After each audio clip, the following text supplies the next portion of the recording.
খুব ভালো ও সৎ কর্মশীল অমুসলিমের নরকে যাওয়া কতটা অবিচার? যারা ইসলাম মানে তারা বেহেশতে যাবে, আর বাকি সবাই যাবে দোজখে। ইসলাম ছাড়া অন্য ধর্মের পরিবারে জন্মগ্রহণ করা মানুষের কি হবে? কি বললেন ডাক্তার জাকির নায়েক, হিন্দুরা নাকি কখনো স্বর্গে যাবে না ও জান্নাতে যাবে না। এই কথা শুনে সে হিন্দু ভাইরা খেপে গেলেন। হ্যাঁ প্রিয় দর্শক, হিন্দু বোনেরা প্রশ্ন করছেন ডাক্তার জাকির নায়েককে যে যারা সৎ কাজ করছে তারা কি কখনো জান্নাতে যাবে না? স্বর্গে ও জান্নাতে যেতে গেলে কি কাজ করতে হবে? তো এই নিয়ে ডাক্তার জাকির নায়েক মাশাআল্লাহ কঠিন উত্তর দিলেন সেই হিন্দু বোনেরাকে ও ভাইরাকে। তো এই ভিডিওটি খুবই গুরুত্বপূর্ণ হতে যাচ্ছে। তো বিশেষ করে মুসলিম ভাইরা ও হিন্দু ভাইরা অতি অবশ্যই ভিডিওটিকে দেখবেন। সেই হিন্দু ভাইরা কেন স্বর্গে যেতে পারবে না বা জান্নাতে যেতে পারবে না, তারা এত ভালো কাজ করলেও তাদের কোন কারণে তারা স্বর্গে ও জান্নাতে যেতে পারবে না। তো সম্পূর্ণ ভিডিওটি লাস্ট পর্যন্ত দেখলে আপনারা বুঝতে পারবেন। তো ভিডিওটি শুরু করার আগে আপনাদের একটা জাকির নায়েককে ভালোবাসা কিন্তু অতি অবশ্যই আমাদের আল্লাহ চ্যানেলটিকে সাবস্ক্রাইব করে ভিডিওটিকে লাইক করে দেবেন। এই চ্যানেলটি শুধু ইসলামিক প্রচারক ভাইয়া বানানো হয়েছে। আপনাদের ইসলাম ধর্মকে সত্যিকারে ভালোবাসা কিন্তু অতি অবশ্যই আমাদের আল্লাহ চ্যানেলটিকে সাবস্ক্রাইব করে দেবেন। চলুন আমরা শুনে নিই কী কারণে সেই হিন্দু ভাইরা স্বর্গে যেতে পারবে না। চলুন আমরা জেনে নিই। অনেক মানুষ আমাকে জিজ্ঞেস করে যে খুব ভালো ও সৎ কর্মশীল অমুসলিমের নরকে যাওয়া কতটা অবিচার। উদাহরণস্বরূপ মাদার তেরেসা, তাদের সৎকর্মের কি হবে এবং তাদের কিভাবে সুন্দরভাবে উত্তর দিব? ধন্যবাদ। বোন প্রশ্ন করলেন মাদার তেরেসার মতো সৎকর্মশীল অমুসলিমের বিষয়ে, তিনি কি জান্নাতে যাবেন নাকি জাহান্নামে? আমি আমার লেকচারে বলেছি সূরা আসর অনুযায়ী জান্নাতে অথবা স্বর্গে যাওয়ার জন্য শর্ত হচ্ছে 4টা। ওয়াল আসর ইন্নাল ইনসানা লাফি খুসর ইল্লাল্লাযিনা আমানু ওয়া আমিলুস সলিহাতি ওয়া তাওয়াসাউ বিল হাক্কি ওয়া তাওয়াসাউ বিস সাবর। মহাকালের শপথ, মানুষ সব সময় ক্ষতিগ্রস্ত তারা ব্যতীত যারা ঈমান আনে, সৎকর্ম করে, যারা দাওয়া দেয় এবং পরস্পরকে ধৈর্যের উপদেশ দেয়। জান্নাতে যাওয়ার কমপক্ষে 4টা শর্ত আছে। একইভাবে আমি ছিলাম যখন স্কুলে, আমি আইসিএসসি পাস করেছি 1982 সালে। আমাদের কমপক্ষে 6টা আবশ্যিক বিষয় ছিল। ইংরেজি ছিল, গণিত, বিজ্ঞান, ইতিহাস, ভূগোল এবং হিন্দি আবশ্যিক বিষয়। বোন আপনাকে একটা প্রশ্ন করি, বিজ্ঞানে 6টা বিষয়ের মধ্যে 5টা বিষয়ে যদি 100তে 99 পাই আর এক বিষয়ে 10 নম্বর পাই বিজ্ঞানে, আমি কি তাহলে পাস করতে পারবো? হ্যাঁ কি না? না। কিন্তু ইংরেজিতে পেয়েছি 99 পয়েন্ট, হিন্দিতে 99, ইতিহাসেও পেলাম 99। যদি কোনো বিষয়ে আমি ফেল করি তবে ফেল। একইভাবে জান্নাতে যেতে 4টা শর্ত পূরণ করতে হবে: ঈমান, সৎকর্ম করা, মানুষকে সত্যের দিকে দাওয়াত দেওয়া এবং ধৈর্যের উপদেশ দেওয়া। আপনি বললেন মাদার তেরেসা ছিলেন সৎকর্মশীল। সৎকর্মশীল মানে সালাত আদায়, জাকাত দেওয়া ইত্যাদি বোঝায়। তর্কের খাতিরে আমি যদি আপনার সাথে একমত হই যে অমুসলিম হওয়া সত্ত্বেও মাদার তেরেসা ছিলেন সৎকর্মশীল, তর্কের খাতিরে ইসলামে সৎকর্মশীল বলতে অনেক কিছুই বোঝায়। আমার মনে হয় মাদার তেরেসার তেমন কিছু ছিল না। তবুও তর্কের খাতিরে যদি আপনার সাথে একমত হই যে 99 পেয়েছেন তিনি, মাত্র একটাই, ঈমান কোথায়? যদি শিরক করে থাকেন, বাইবেলে উল্লেখ আছে, যদি বাইবেল পড়েন বুক অফ ডিউটেরোনমি অধ্যায় 5 অনুচ্ছেদ 7 থেকে 9, বুক অফ এক্সোডাস অধ্যায় নম্বর 20 অনুচ্ছেদ 3 থেকে 5 বলছে যে আমার কোনোই প্রতিকৃতি নেই, তুমি খোদিত করে কোনো কিছুর প্রতিমা তৈরি করো না, আকাশের উপরের, পৃথিবীর নিচের বা পানির নিচের কোনো কিছুর সাথে। তাদের কাছে নতজানু হয়েও না, তাদের সেবা করো না, কারণ আমি তোমাদের প্রভু খুবই ঈর্ষাপরায়ণ। এমনকি খ্রিস্টান ধর্মেও শিরক করা হারাম। আল্লাহ কোরআনে বলেন সূরা মাইদা অধ্যায় 5 আয়াত 72। আসুন দেখি যীশুখ্রিস্ট সাল্লাল্লাহু কি উপদেশ দিয়েছেন। যীশুখ্রিস্ট বলেছেন কোরআনে সূরা মাইদা অধ্যায় 5 আয়াত 72, আল্লাহ বলেন যে লাকাদ কাফরাল্লাযিনা ক্বালু ইন্নাল্লাহু হুয়াল মাসীহ ইবনে মারইয়াম। তারা কুফর করছে, মিথ্যা অপবাদ দিচ্ছে যারা বলে যে মেরির পুত্র যিশুই আল্লাহ সুবহানাহু ওয়া তাআলা।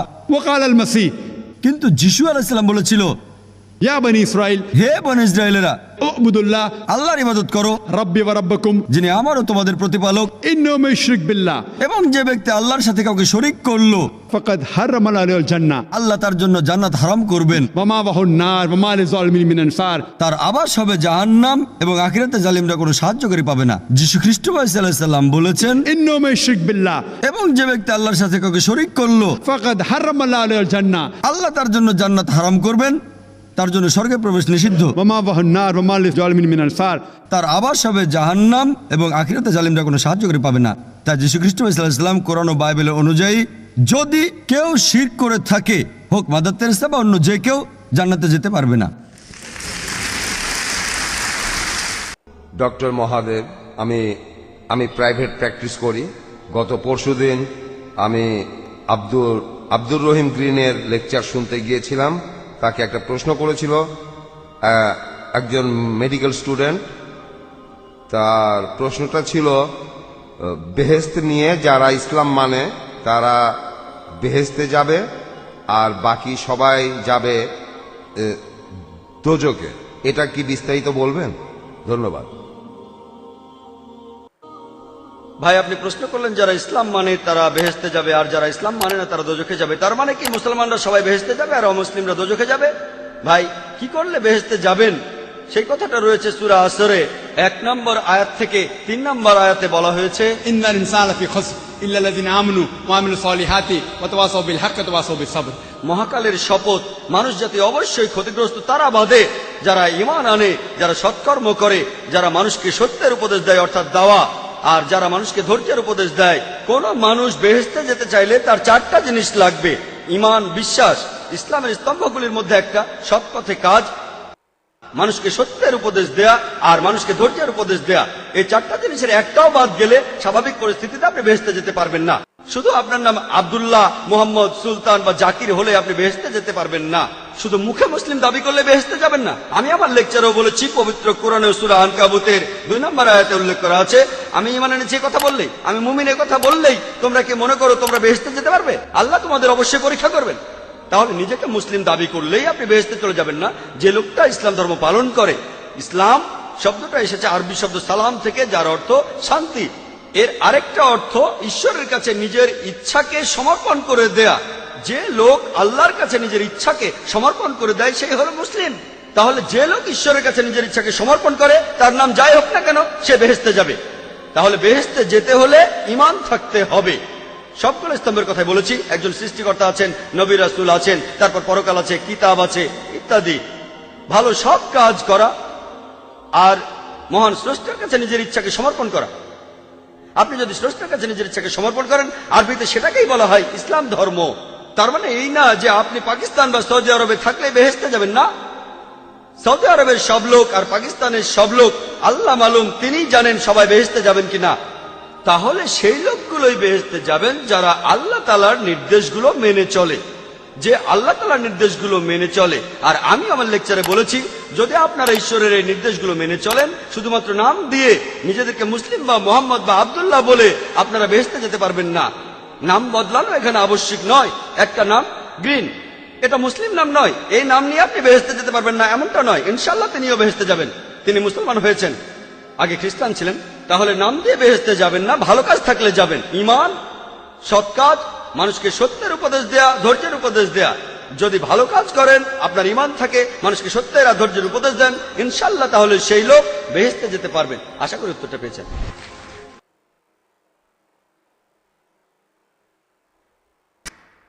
শুভ সন্ধ্যা ডক্টর নায়েক।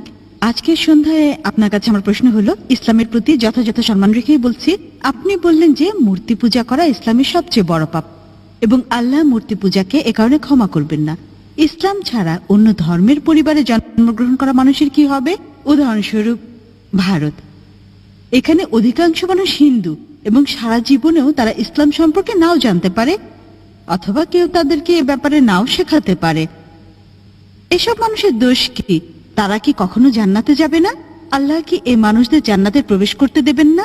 তাদের দোষ কি যদি জন্মের পর থেকে তাদেরকে যা শেখানো হচ্ছে তা বিশ্বাস করে? তাদের উপর কি আল্লাহর কোনো দয়া নেই? আপনাকে ধন্যবাদ। বোন, খুব ভালো প্রশ্ন করেছেন, খুবই যৌক্তিক প্রশ্ন। অমুসলিম পরিবারে জন্মগ্রহণকারী মানুষদের ব্যাপার কি, আর তাদের পিতামাতা মূর্তি পূজা করছে, তো দোষটা কার? আল্লাহ কেন তাদের শাস্তি দেবেন? খুবই ভালো প্রশ্ন। এই কারণে আমাদের প্রিয় নবী মুহাম্মদ সাল্লাল্লাহু আলাইহি সাল্লাম বলেছেন, প্রতিটা শিশু দিনুল ফিতরের উপর জন্মগ্রহণ করে, প্রতিটি শিশু মুসলিম হিসেবে জন্মগ্রহণ করে। হোক তার জন্ম ইহুদি পরিবারে, খ্রিস্টান পরিবারে, হিন্দু পরিবারে অথবা মুসলিম পরিবারে, সে মুসলিম হয়ে জন্ম নেয়।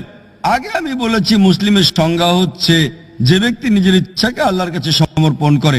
তাই প্রত্যেকটা শিশু জন্মের সময় তার ইচ্ছাকে আল্লাহর কাছে সমর্পণ করে, পরে প্রভাবিত হয় বয়োজ্যেষ্ঠদের দ্বারা, পিতামাতার দ্বারা, শিক্ষকদের দ্বারা, তারপর মূর্তি পূজা শুরু করে, অগ্নি পূজা শুরু করে, ভ্রান্ত পথে চলে যায়। এ কারণে যখনই কোনো অমুসলিম ইসলাম গ্রহণ করে, তখন তার জন্য সঠিক শব্দটা হচ্ছে রিভার্ট, কনভার্ট না, কনভার্ট মানে এক ধর্মবিশ্বাস থেকে অন্য ধর্মবিশ্বাসে যাওয়া। রিভার্ট মানে কেউ সঠিক পথে ছিল, ভ্রান্ত পথে গিয়েছিল, আবার সঠিক পথে ফিরে এসেছে। তাই যথার্থ শব্দটা হচ্ছে রিভার্ট। আপনার প্রশ্নের দিকে আসি, যদি কোনো শিশু অমুসলিম পরিবারে জন্ম নেয়, আল্লাহ কিভাবে তাকে শাস্তি দিতে পারেন? এই কারণে কোনো শিশু অমুসলিম পরিবারে জন্ম নিয়ে বালেগ হওয়ার আগে যদি সে মারা যায়, সে জান্নাতে যাবে ইনশাল্লাহ। কেন? কারণ প্রত্যেক শিশুই তার ইচ্ছাকে আল্লাহর কাছে সমর্পণ করে। সে মুসলিম, তার হিন্দু অথবা খ্রিস্টান যে কোনো নাম হতে পারে, জন, রাম, এতে কোনো সমস্যা নেই। কিন্তু যদি শিশু বলে গণ্য হয় আর যদি সে অবস্থায় মারা যায়, তাহলে জান্নাতে যাবে, মুসলিম বা অমুসলিম যে পরিবারেই সে জন্মগ্রহণ করুক না কেন। পরবর্তীতে যখন সে বড় হয়ে ওঠে এবং বালেগ হয়, তখন সে দায়ী হয় তার নিজের কাজের জন্য। এ কারণে যদি কোনো শিশু অপরাধ করে, কোর্টে তাকে ছাড় দেয়, তবে যখন বালেগ হয় সে বলতে পারে না যে বাবা শিখিয়েছে তাই আমি এখন চুরি করছি। যদি বড় হয়ে 22 বছর বয়সে চুরি করার পরে পুলিশ তাকে ধরে, সে বলতে পারে না আমার বাবা শিখিয়েছে তাই আমি চুরি করছি। বিচারক কি তাকে ছেড়ে দেবে?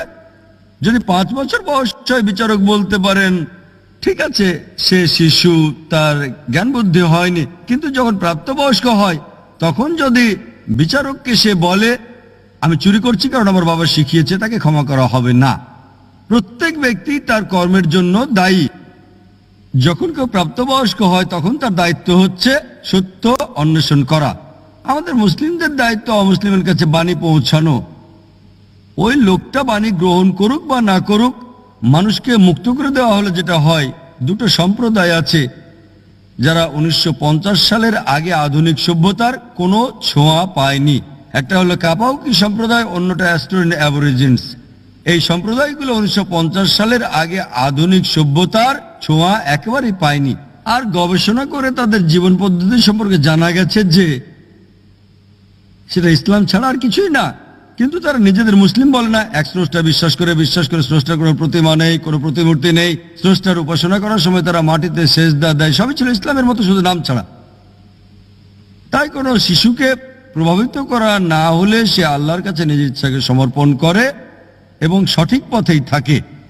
প্রাপ্তবয়স্ক হওয়ার পরে আমাদের মুসলিমদের দায়িত্ব হচ্ছে ইসলামের বাণী অমুসলিমদের কাছে পৌঁছানো। যদি আমরা না পৌঁছাই, আল্লাহ আমাদের হিসাব নেবেন, তিনি আমাদের হিসাব নেবেন। কিন্তু আমরা আমাদের কাজ করি বা না করি, আমরা দায়ী হব। কিন্তু কোরআনে আল্লাহ বলেন, সূরা ফুসিলাত অধ্যায় নম্বর 41 আয়াত নম্বর 53, सनूरीहिम आयातिना फिल आफाकी व फी अनफुसिहिम हत्ता यतबय्यना अन्नहुल हक। আমি তোমাদেরকে আমার নিদর্শনাবলী দেখাবো দূর দিগন্তে আর তাদের নিজেদের মধ্যেও, যতক্ষণ না তাদের কাছে স্পষ্ট হয় এটাই সত্য। আল্লাহ নিজেই দায়িত্ব নিয়েছেন যে তিনি নিজেই প্রত্যেক মানুষের কাছে সরাসরি বাণী পৌঁছে দেবেন। যদি কোনো মুসলিম তার কাজ নাও করে, সে ভালো বা মন্দ যায় উদাহরণ দেখ, আল্লাহ প্রত্যেকটা মানুষের অন্তরে উদয় করবেন, হোক মুসলিম বা অমুসলিম, সত্য সম্পর্কে, এক স্রষ্টা সম্পর্কে। তাই একবার বাণী পৌঁছার পর ওই মানুষটা মানতেও পারে, নাও মানতে পারে।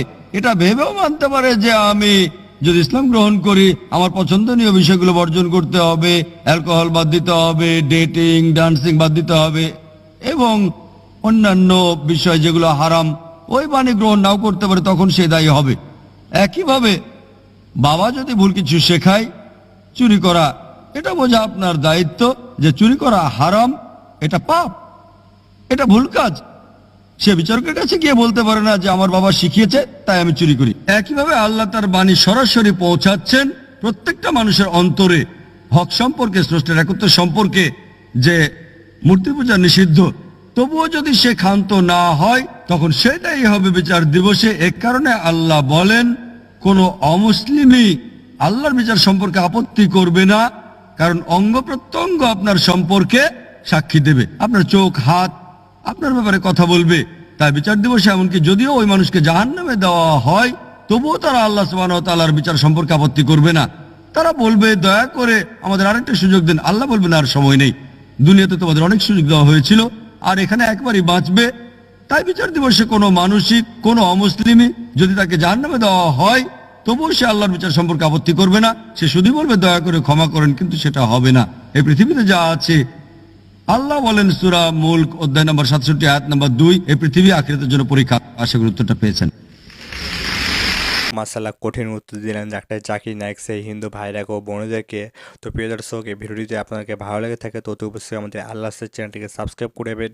এই চ্যানেলটি শুধু ইসলামিক প্রচারক ভাইয়া বানানো হয়েছে। আপনাদের ইসলাম ধর্মকে সত্যিকারের ভালোবাসা থাকেন তো অতি অবশ্যই আমাদের ইসলামিক প্রচারক চ্যানেলটিকে সাবস্ক্রাইব করে যাবেন। তো ভিডিওটিকে বেশি বেশি করে শেয়ার করে দেবেন, আমাদের মা বোনদেরকে দেখার সুযোগ করে দেবেন। তো দেখা হবে নতুন একটি ভিডিওর সাথে।